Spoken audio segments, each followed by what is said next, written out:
Blog Talk Radio.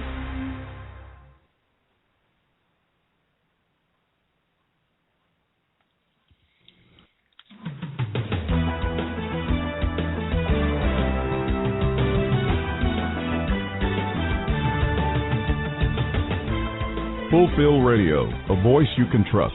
Broadcasting live presents Two Guys and a Bible with Don Preston and William Bell.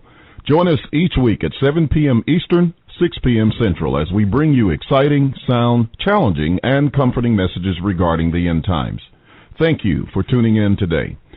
Don Preston is the founder of Preterist Research Institute, or PRI. Don is a prolific author, having written and published 19 books, a host of audio and DVD studies, and is a debater and defender of the full preterist view. His websites are BibleProphecy.com, Eschatology.org, and DonKPreston.com. William Bell is the founder of AllThingsFulfilled.com Ministries and has a website bearing the same name, and has authored 3 books, audios, and DVDs. He has published hundreds of articles and recordings. And now, ladies and gentlemen, welcome to Two Guys and a Bible broadcast with Don Preston and William Bell.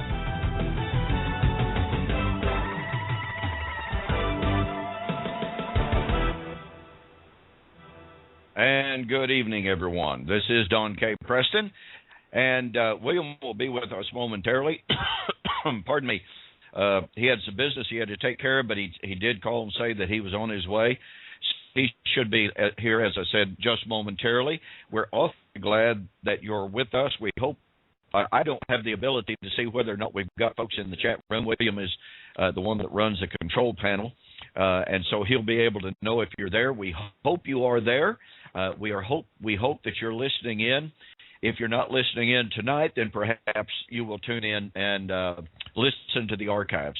What we're going to do tonight, and of course, over the last couple of weeks, we have been discussing an article by Thomas Eist, in which Thomas delineated the implications, the ramifications, if you please, of the view of covenant eschatology. What does it mean if covenant eschatology is true? And Eist really did an excellent job of delineating and laying out some of those implications. And we hope that you enjoyed that. We hope you benefited from that. But also, on tonight's program, what we're going to begin to do, I just received over the last few days the very latest e-journal from Kurt Simmons. Kurt produces an e-journal that he sends out periodically, entitled The Sword and the Plow, I believe is the name of it. And in this particular issue, there is a review of my book, The End of the Law of Moses, From Torah to Telos. The review is written by a friend of mine named Glenn Edmiston. I've known Glenn for several years, awfully nice guy. And the article exhibits a good demeanor. He does clearly disagree with the position that I set out in my book, From Torah to Telos, and that's just fine. We're always willing to engage and to listen, to read, as it were, the other side, and to know the reasons why people disagree with us. There's no saying that iron sharpens steel or iron sharpens iron or something to that effect. But the point of fact is, yeah, there you go. There's William. And so I'm never offended when somebody takes issue with the things that I've said. I know William isn't. We're willing to engage in honorable, respectful Christian controversy with those who disagree with us. William, I understand that you've had the opportunity at least to scan this article. Yes. And I know that you've read the majority, or at least a good part of my book, and you're most assuredly familiar with the position that I set out in my book, and that is that when Jesus said, not one jot nor one tittle shall pass from the law until it's all fulfilled, that's pretty much a blanket statement, and it is a definitive, paradigmatic statement, as a matter of fact, demanding the fulfillment of the entirety of the law of Moses before any of what we call the old law could pass away. And I know you and I talk about this topic an awful lot. We both agree that all of the Old Testament was not fulfilled until AD 70. Therefore, Torah did not pass away until AD 70. And, of course, you're very familiar with the fact that I had a written debate with Kurt Simmons. It's now in written form, The End of the Law of Moses at the Cross, or AD 70. Well, my friend Glenn Edmiston agrees with Kurt's position that the law of Moses and that God's relationship with Old Covenant Israel ended at the cross. Now, Kurt believes that prophecies continued on, and prophecies were not fulfilled until AD 70, but that the law of Moses passed away, and God's relationship with Israel passed away at the cross. Kurt wrote in a follow-up article, an article following our debate, that God left the law of Moses and Israel behind at the cross. Now, personally, ladies and gentlemen, to all of you who are viewing, I just don't see anymore how a person can take that position. I once held the view that God was through with Israel at the cross. William did too. Oh, absolutely. That was foundational. You got that right. That was the main doctrine that we were taught. That was the law ended at the cross. And if you were to, even to this day, say something different than that, you would be considered a heretic or someone who needed to be severely disciplined. That's exactly right. Well, William, I thought we would begin on tonight's program taking a look at Glenn's article. I have enough marked on the very front page and the second page of the article as it printed out from Kurt's e-journal to take up more than tonight's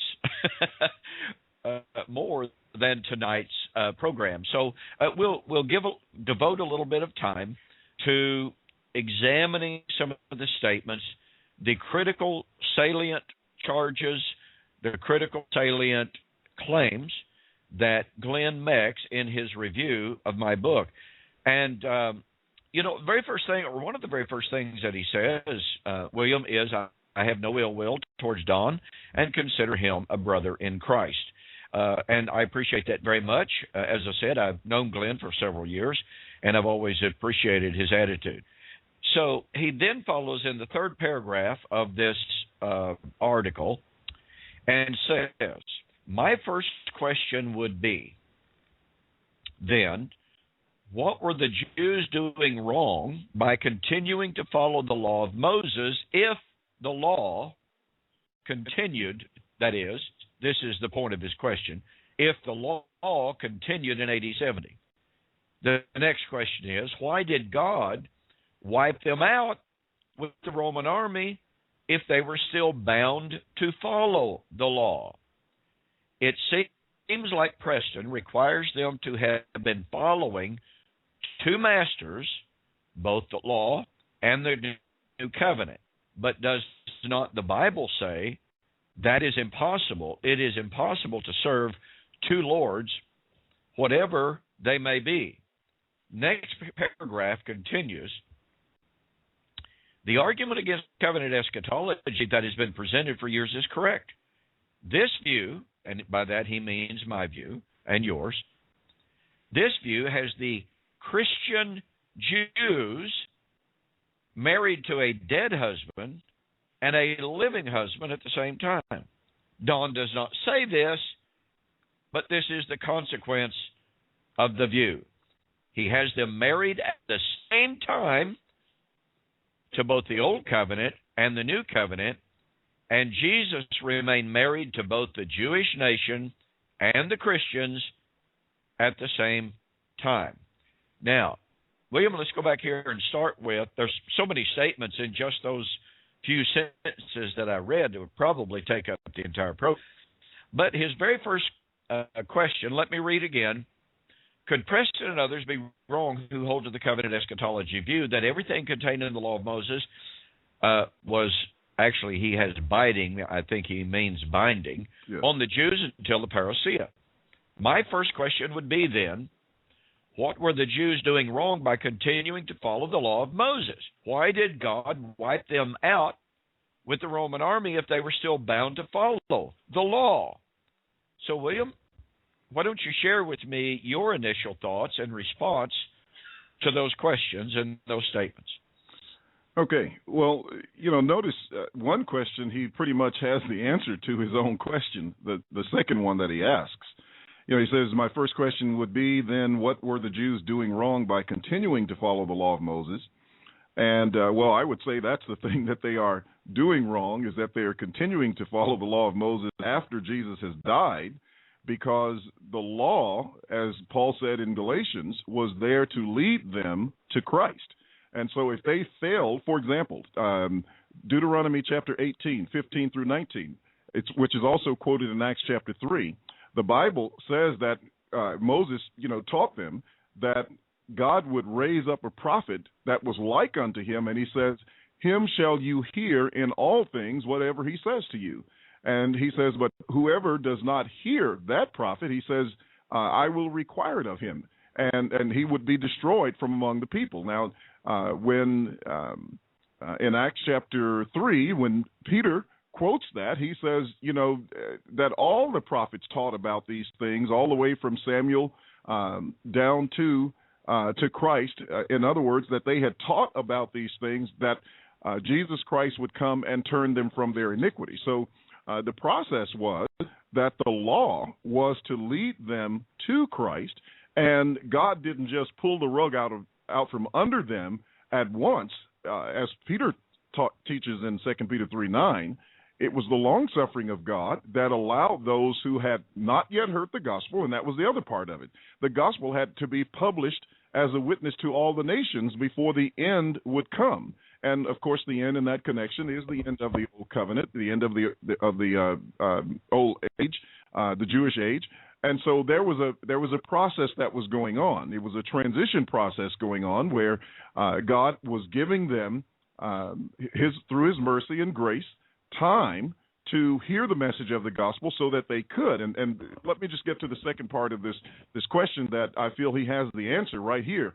And when he says, why did God wipe them out with the Roman army if they were still bound to follow the law? Well, as we were just saying, they were to be led to Christ. It is because they rejected the law, and this is what he misses. They rejected the teaching of the law that they were to follow Christ. That's why they were punished in 70 AD. In Acts chapter 13, which I know, will come up. But we've asked this question several times. We've asked it of even the writer. I know Don has asked it of him, and I may have asked it as well. But in Acts chapter 13, when Paul goes to Antioch of Pisidia, and he teaches, we've asked the question, can a law or a covenant be binding after it has been abrogated? And the answer we get back every time is no, it cannot be. Can any of the penalties and threats of that law be administered legally if that law has been removed, if that law is no longer binding? And the answer is no. But let me jump right in here and point out that in my written debate with Kurt Simmons, amazingly, astoundingly, unbelievably, when I asked that question in written form, if a law or a covenant has been annulled, abrogated, destroyed, taken out of the way, are any of the penalties or provisions, blessings or cursings, of that abrogated law applicable after its annulment? Unbelievably, William, Kurt Simmons said yes. Wow, that's a first. Yes, it is a first. I mean, it literally is a first. It's just like you were saying. I have asked that question of any number of individuals that I've had either private discussions with or written debates or formal debates. And invariably, people say, well, no, if a law's dead, you can't apply the law. But Kurt Simmons comes along and says, of course you can apply it. Well, his illustration was if a person breaks the covenant, then the suzerain, or the man who made the covenant, has every right to come and punish them. Well, of course, that was nothing but a desperate attempt to avoid the actual question. The question was, if the covenant is dead, can you apply its provisions? Kurt was saying, as a good lawyer does, without actually answering the question, he avoids the question. Kurt was saying, in effect, if a law is still in effect, then you can apply its penalties. Well, that's obviously not the question that I asked.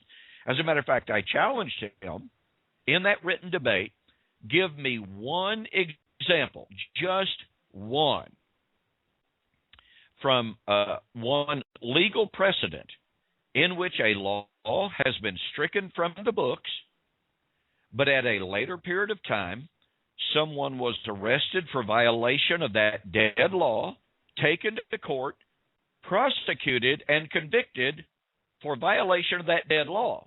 Now, I challenged Kurt a couple of different times to give me a legal precedent, to give me an example of a dead law being enforced. And, of course, he literally did not type one single word in response. And let me give you an illustration here, ladies and gentlemen. It's a simple illustration, and it's just one that comes to mind.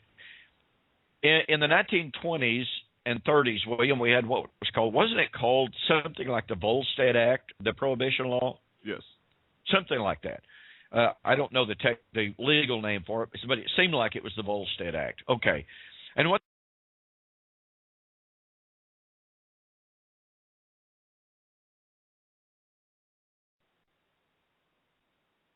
Dunn, are you there? We seem to have lost you.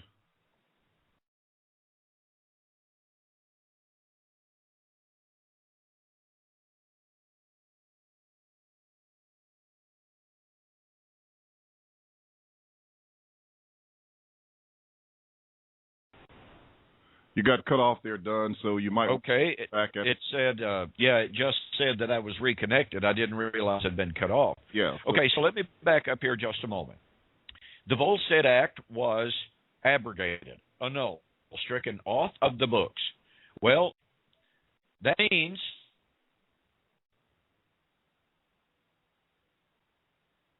let's just imagine, and said before I came back on there, evidently, was I do not know how an Edmiston would answer the question, is a dead law applicable after it has been annulled?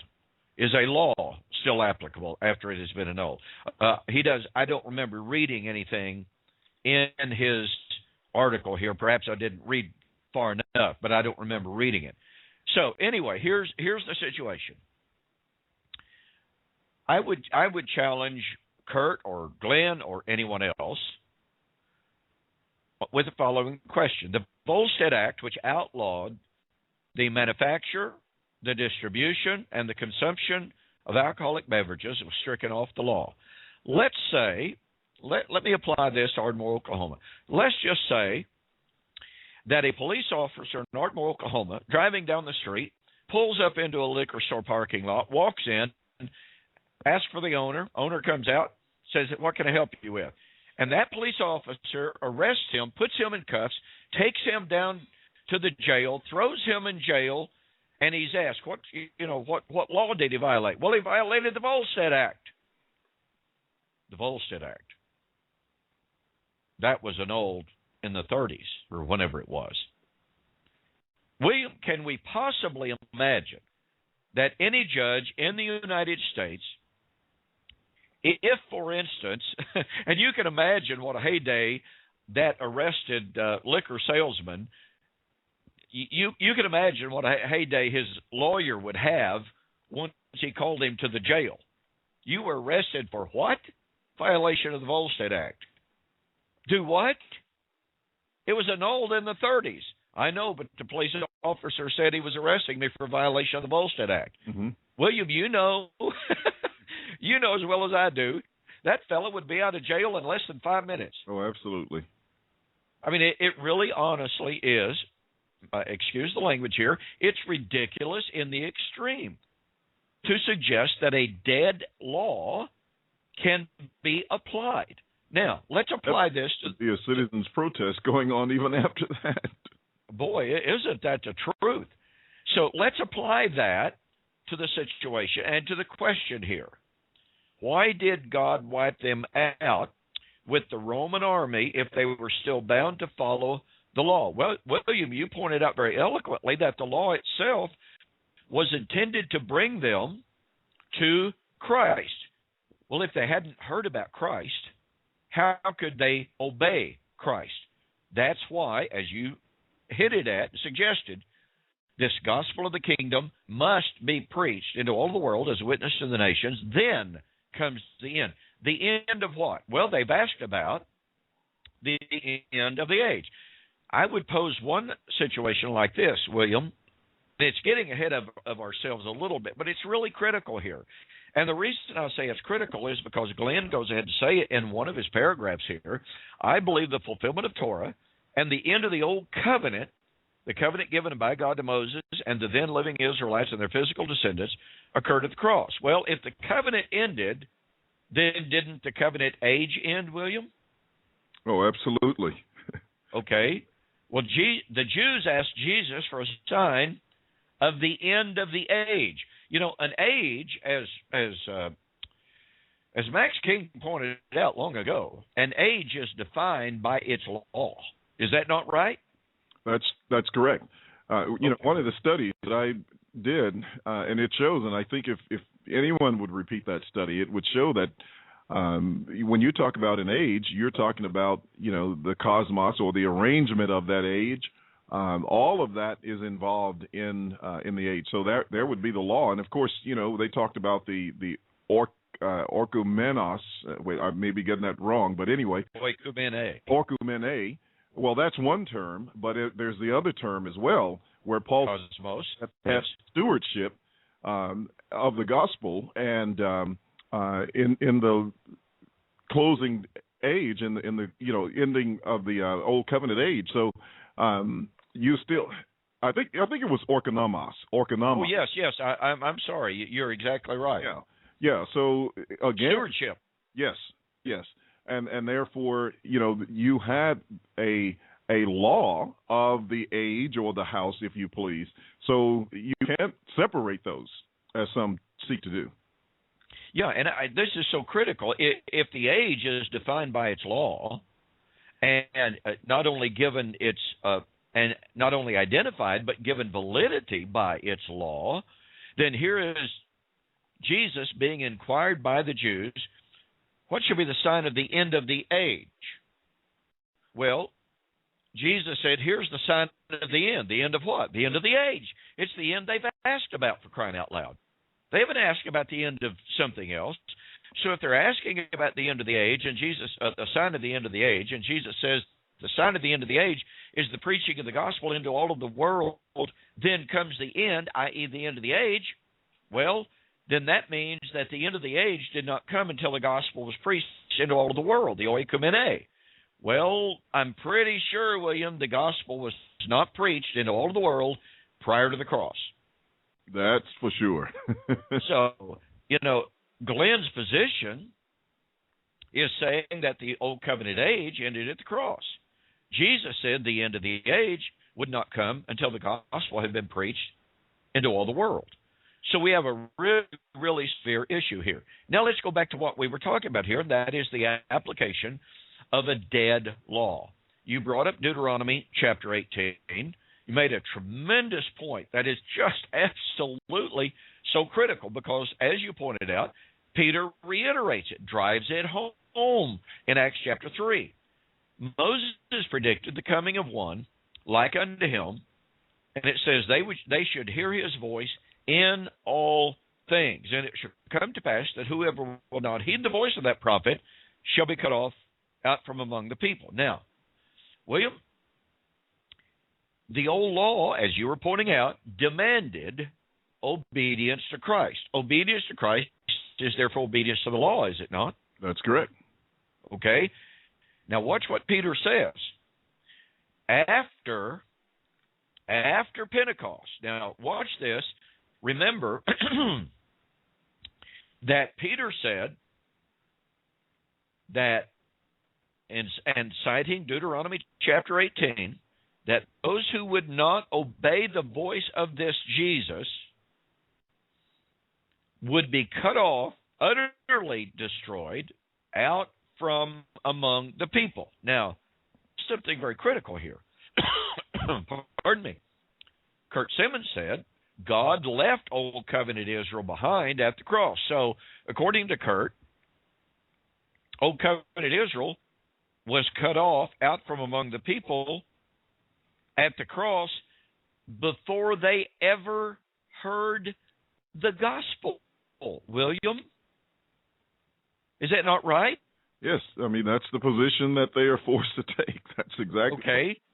So they're being cut off before they ever, quote, hear the voice of the Son of Man calling them into the new covenant. That's correct. Now, another thing takes place in Acts chapter 3. Those who reject the voice and reject the message of this one shall be cut off out from among. In other words, they're not a people. They're not a not people who are then called into a people. They are the people until they reject this one. When they reject him, they are cut off, and the Greek is very clear, out from among. In other words, they would remain the people until they rejected this Messiah. Well, again, it gets back to, when did they hear? Well, they didn't hear before the cross. Therefore, they could not be cut off out from among the people until they heard the gospel. Now, raise it here, William. I raised this issue in my written debate with Kurt. Now, I did not develop it extensively, but he literally said nothing about it. And by the way, I've been developing this in 2 written debates. One of the written debates, after I presented the material, it's now been approximately, August, September, October, November. It's been 4 months since I submitted my last presentation and developed this material, and he hasn't responded yet. I've been presenting it in a formal written debate that I've been having with Olin Hicks. Olin Hicks has now read my material that I'm about to present here twice. Well, actually, if he's read today's presentation that I submitted today, he's now read it 3 times and hasn't said anything in response except to seek to cloud the issue. Now, here's what I mean, folks. Malachi, and boy, William, this is direct response to Glenn's, and these are fair questions, by the way, that Glenn is asking. What were the Jews doing wrong by continuing to follow the law of Moses? Well, in the first place, we've already delineated here, they weren't following the law of Moses because they weren't following Christ. But there's another issue here. Malachi chapter 3 predicted the coming of the messenger to prepare the way for the coming of the Lord. Pardon me. This messenger was Elijah, who was to come before the great and the terrible day of the Lord, when the Lord would come and smite the earth, i.e. the land, with a curse. Now, here's the really fascinating thing about this to me, William. Mm-hmm. This coming of the Lord of Malachi chapter 3, when the Lord would, quote, come suddenly to his temple, unquote, and who will be able to stand before him at this day of his coming? The Lord said, Malachi chapter 3, verse 6, I will come near to you in judgment, and I will judge you for a couple of things, the Lord said. Because you've abused the widow and the orphan, and you have deprived the Gentile, i.e. the foreigner, his rightful place. Now, William, here is the Lord saying that he was going to come in judgment of Israel for violating or for depriving and mistreating widows, orphans, and Gentiles, i.e. foreigners. Well, this takes us back to Exodus 22, Deuteronomy chapter 21, in which God specifically, by the way, we have a question for you here, a question of clarification for our leaders, and perhaps for Glenn, and perhaps for Kurt.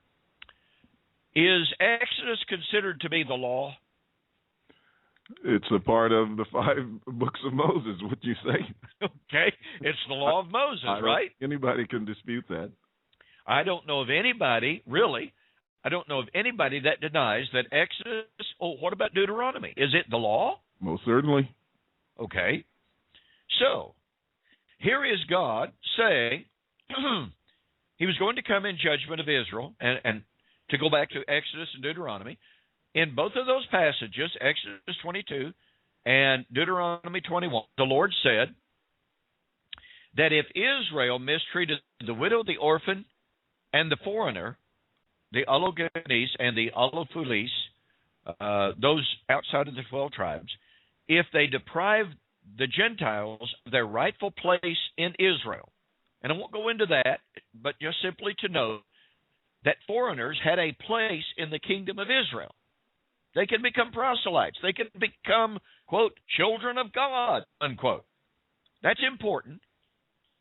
And the Lord said in Exodus chapter 22 that if Israel mistreated the widow, the orphan, and the foreigner, he said, I will punish you with the edge of the sword.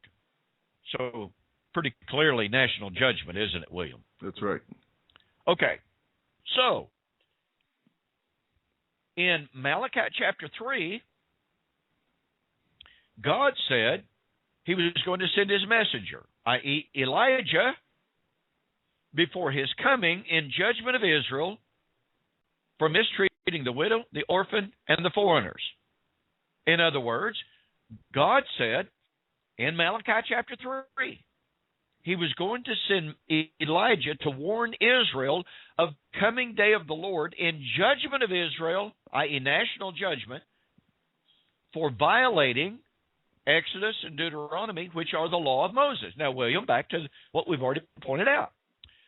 If a law or a covenant is dead, annulled, abrogated, then you cannot apply its promises or its penalties once it's dead. But here is God threatening Israel with national punishment, national judgment for a violation of Exodus and Deuteronomy. Now, William, I want to ask you a question, playing the devil's advocate here.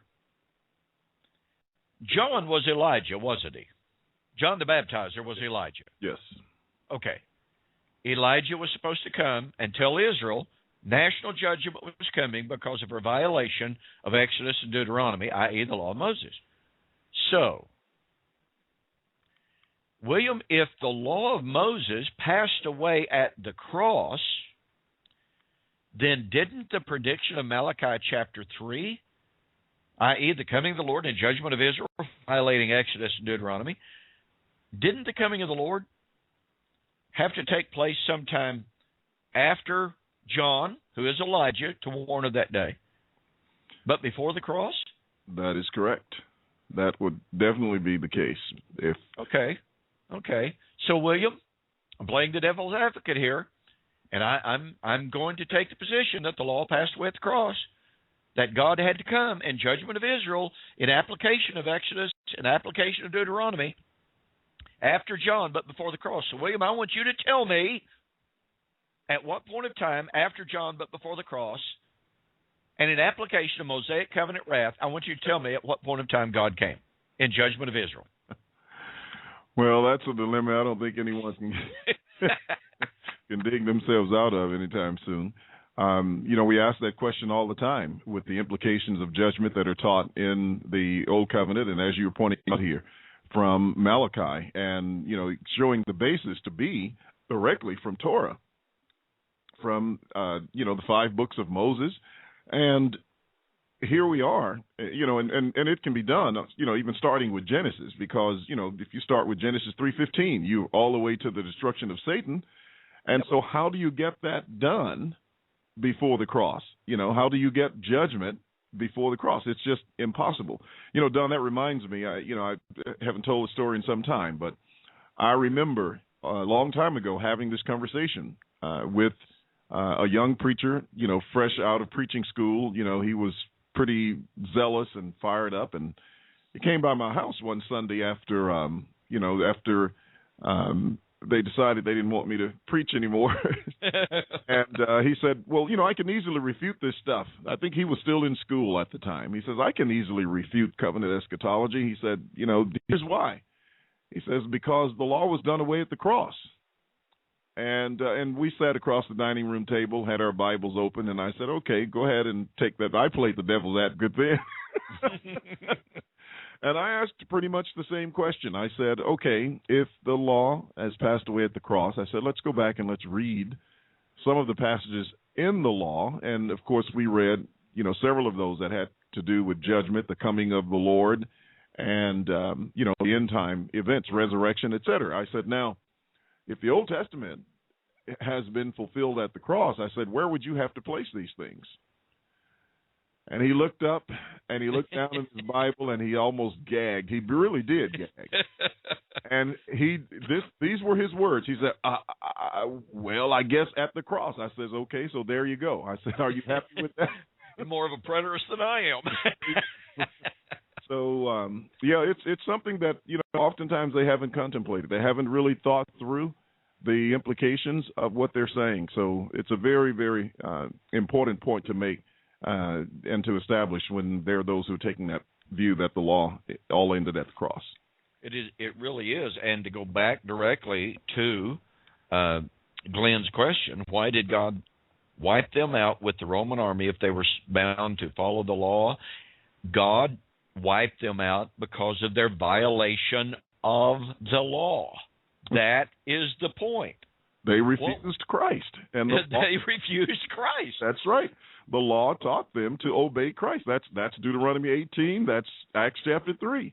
So they refused to do exactly what the law said, and that's why they were punished for it. And let's pick up on another theme right here, because this is absolutely critical. And William, I presented this at Criswell College in Dallas, October the 12th. I believe it is absolutely, totally fundamental, not only to the issue of the millennium, which was the topic of discussion down there, but it certainly has to do with what we're talking about right here, and that is the passing of Torah. And that's the theme of the vindication of the martyrs. All the way in Genesis chapter 4, Yahweh said that Abel's blood cried out to him from the ground. So here is the cry of the martyrs beginning at creation, calling out for vengeance, calling out for vindication, all the way through the Old Covenant, William, as you well know, all the way through the Old Testament, even in what we call the Decalogue, not the Decalogue, excuse me, but the Pentateuch. We have the prediction, back to Deuteronomy, the law of Moses. We find the prediction that in the last days, God would avenge the blood of the martyrs. Now, in order to save some time here, because we're already, more than halfway through this program, time-wise, but we come and we look at the death of Jesus. Very clearly, Jesus, may I use the term bundled, his death along with that of his own apostles and prophets as the reason for the destruction of Jerusalem, the destruction of the people, judgment on Old Covenant Israel. But William, he tied it in inseparably with the filling up of the measure of the sin of their fathers going back under the old law. So for Jesus, there was an organic unity in the blood guilt of Israel that also incorporated the blood guilt of Cain. This is astounding. In Matthew chapter 23, Jesus pointed the accusing finger at the Jews for their internecine history, their bloody history. And he says, which of the prophets have you not slain? You bear witness to yourselves that you are the sons of those who killed the prophets, because you say, if we would have been alive in the days of our fathers, we would have not slain the prophets. But you bear, by saying that, he said, you bear witness that you are the sons of those who killed the prophets, and you adorn the tombs of the prophets that your fathers killed. Fill up then the measure of your father's guilt. You see, Jesus is creating and pointing out the organic unity between the guilt of their forefathers in killing the prophets and their guilt, because he says, behold, I send to you prophets, wise men, scribes. Some of them you shall scourge, some of them you shall crucify, some you shall chase from city to city, that upon you, now watch this, folks, people want to talk about, well, you know, AD 70 was just a local, insignificant judgment. It's just the destruction of another Jewish city. Well, let me say ever so kindly that I haven't read Matthew 23 very carefully. And I've already pointed this out in my debate with Olin Hicks, who tried to say it was just the destruction of a Jewish city and it had no major significance. And I posed the question, which Olin has not even come close to answering, literally not a word about it. How local of a judgment was the fall of Jerusalem if, in fact, it was the avenging of all of the blood, of all the martyrs, all the way back to creation? You know, William, I don't think there were any Jews alive in Genesis 1 to 3. So, you know, for God to say that AD 70 was the judgment of all of the blood encompassing the blood of Abel, that's a pretty comprehensive judgment. That's not just Jesus's generation. Now, what's my point? Well, my point is this. Isaiah, which, by the way, Paul, in 1 Corinthians 14, 20 and 21, emphatically and specifically calls Isaiah the law.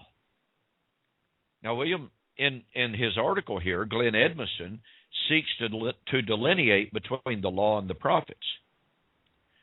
But Paul specifically and emphatically and unambiguously calls Isaiah the law. Now, what's interesting about this is that Isaiah 28, the passage that Paul is quoting from in 1 Corinthians 14, Isaiah 28 is itself a citation and a direct echo of Deuteronomy 28. So, William, it really doesn't matter how you slice it, how you dice it, how you want to look at it. Deuteronomy is the law. but Isaiah 28 is citing and applying Deuteronomy 28. And Paul, in 1 Corinthians 14, is citing Isaiah 28, but he calls it the law. Now, you know, William, Glenn says I have too comprehensive of a view of the law, and again, he seeks to delineate between the law and the prophets, although he says on page 13 of The Sword and the Plow, quote, I agree the Old Testament is sometimes referred to as the law and the prophets and also the law of Moses and the prophets and the Psalms, Luke 24:44. He says, I agree with that. Then he says, however, staying in immediate context, that is in Matthew chapter 5, Jesus said he came to fulfill, not destroy, all written in those 39 books. But later in these two verses, Jesus himself only says one jot or tittle from the law and does not mention the prophets. That's a little bit of a confusing, it's a very long sentence there. But he's claiming that Jesus said he only came to to fulfill the law. Well, that's really, in my estimation, a monumental misreading of Matthew chapter 5. William, Jesus said, I did not come to destroy the law or the prophets, but to fulfill. According to Glenn, Jesus was saying, I did not come to destroy the law or the prophets, I came to fulfill the law. Forget the prophets, I only came to fulfill the law.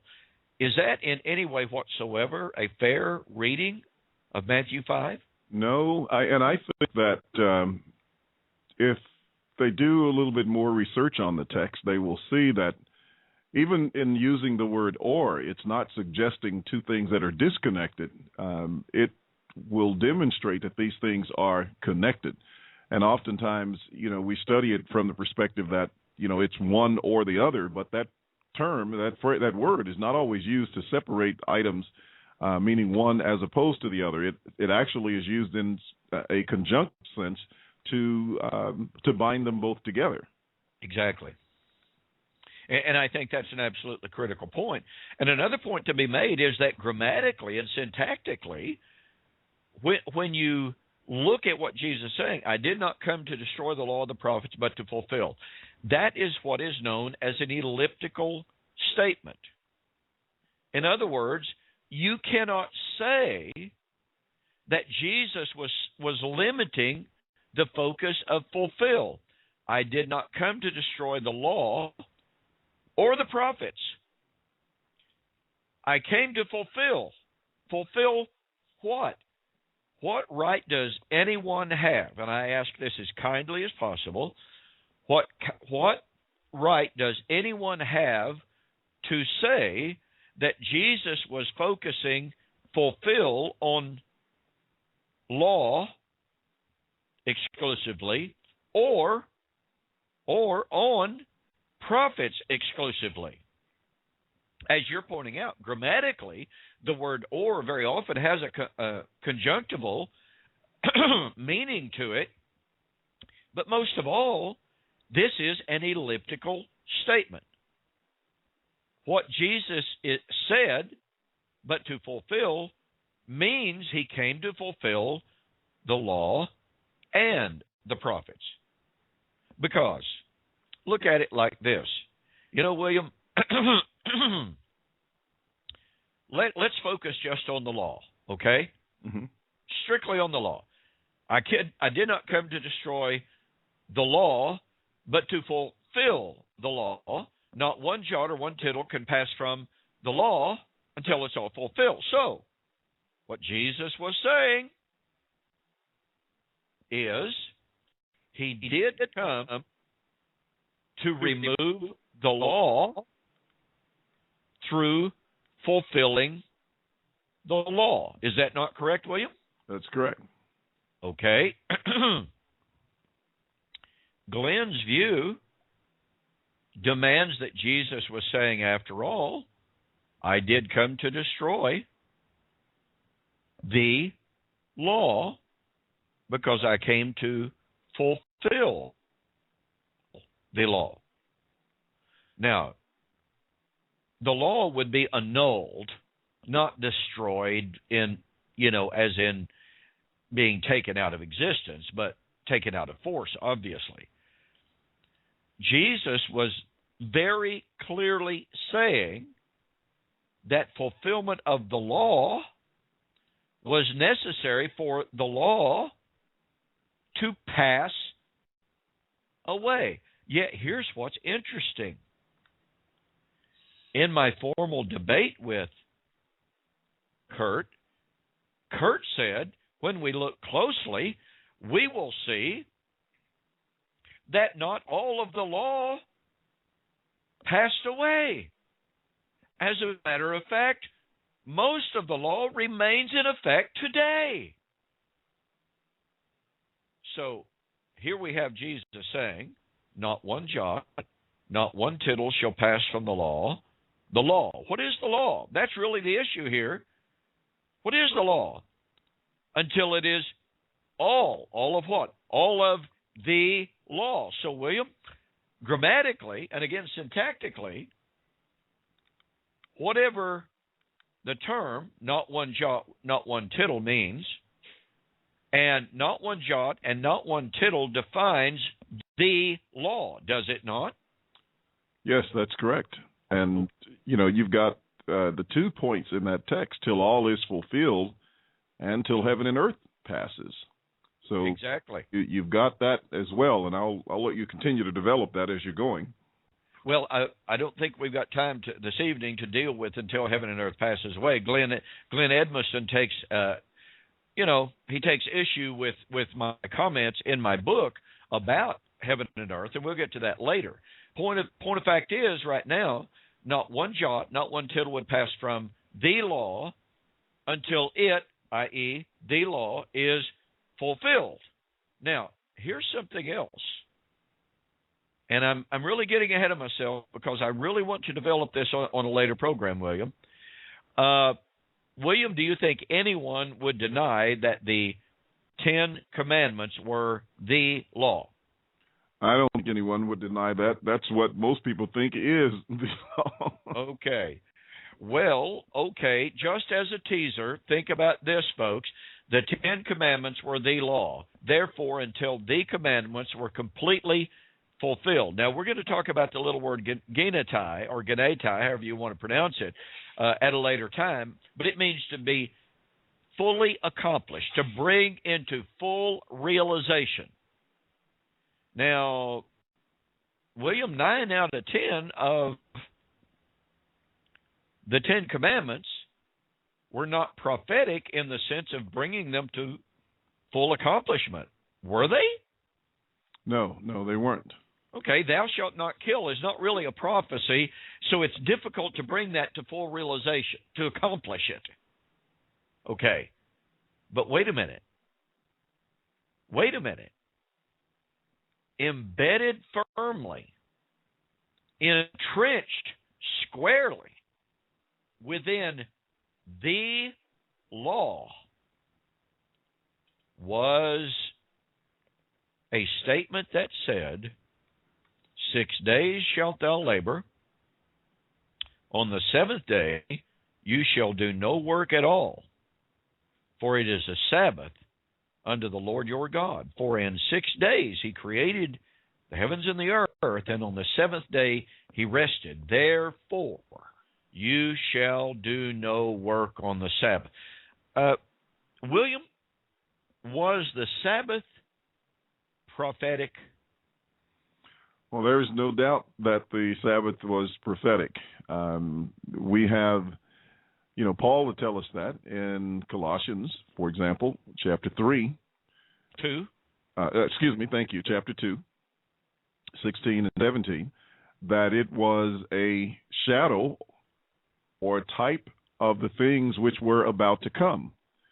And Hebrews chapter 4 is another text that suggests the typical nature of the Sabbath. But when you look at that, what Paul was saying in Colossians chapter 2 was that he says, which things are a shadow of things to come. So he was not saying that they were, as in past tense.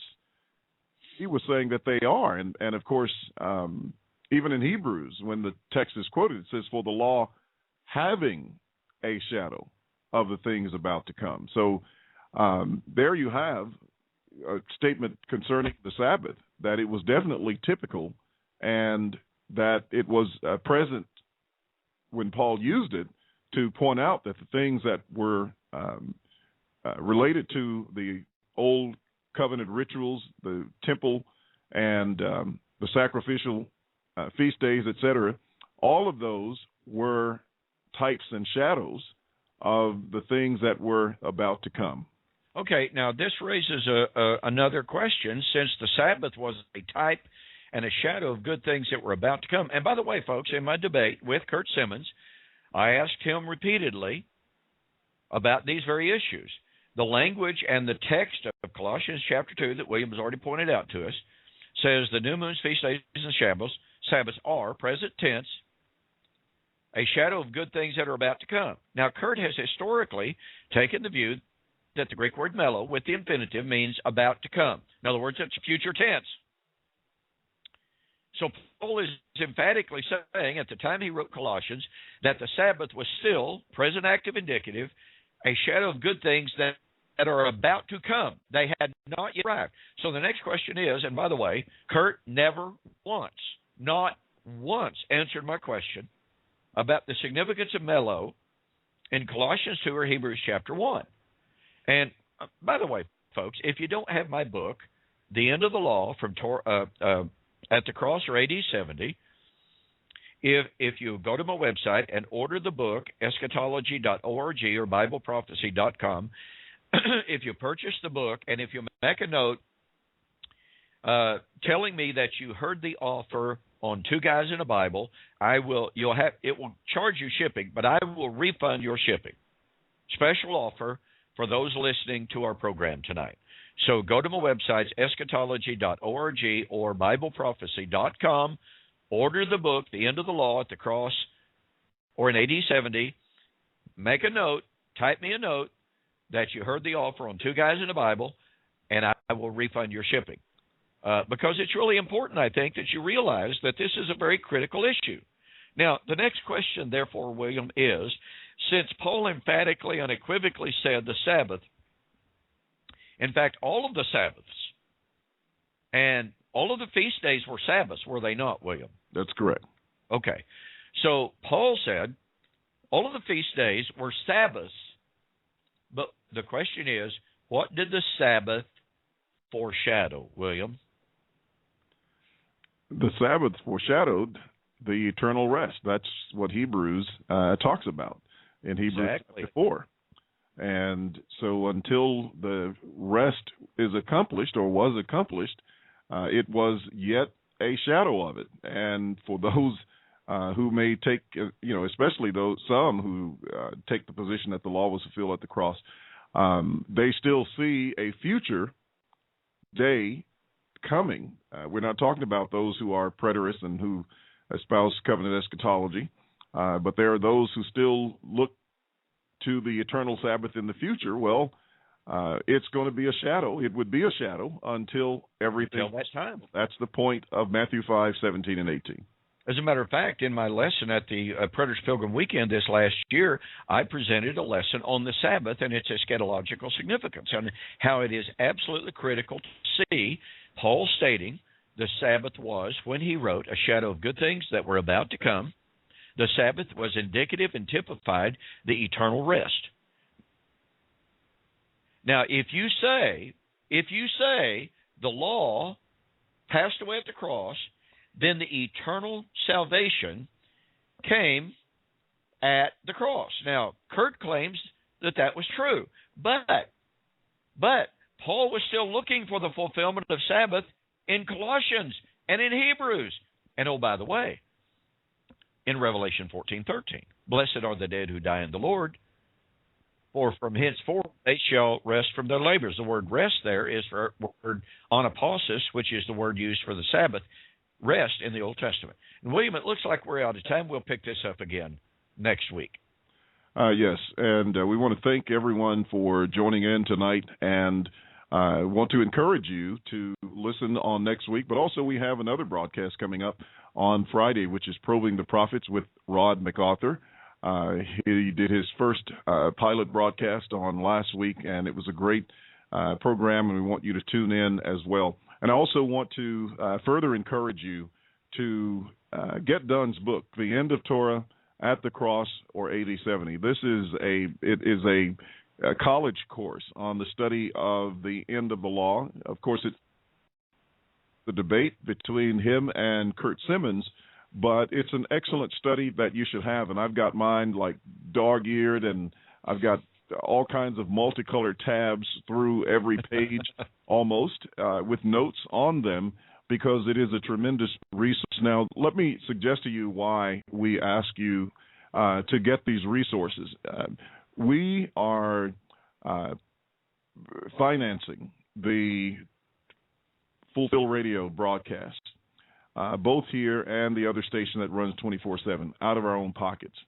And I don't know about Don, but I know mine are not lined with it. They don't have silver or gold linings.